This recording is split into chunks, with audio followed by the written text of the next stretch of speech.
So I was monitoring an overt camera, and there's a large Ramada off of Lesueur, and while monitoring the camera, I noticed a large group of homeless people that were sitting at a bench, and a male came out of frame, came into frame, and walked over to a female and had words with her, and then that's when the incident occurred.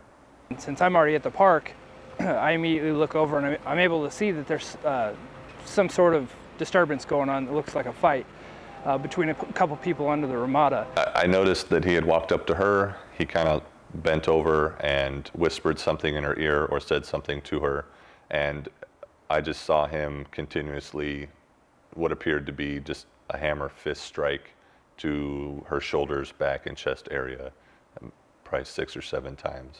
So I saw the stabbing. Just from the distance of the camera, I couldn't tell that he had a knife in his hand, although he was at the time stabbing her. So I quickly got on the radio, and I radioed for assisting officers to head toward the park, and luckily Detective Rohr was right around the corner. So I contacted the suspect in this case. I worked with Officer Lewinson, who was watching the cameras. We were able to determine who the suspect was. I was able to follow him away in my unmarked vehicle. Made contact with him. He wasn't super compliant at first. A little bit we were able to get him into custody without incident. My interaction with him was actually pretty peaceful after the initial contact. He was respectful with us and everything like that. Moments after he had got the suspect into custody, there were officers on scene, an ambulance on scene, and the fire department was there to treat her.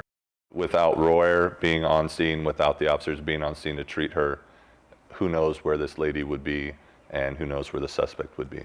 So it was a lot of teamwork, and it all came to a perfect conclusion.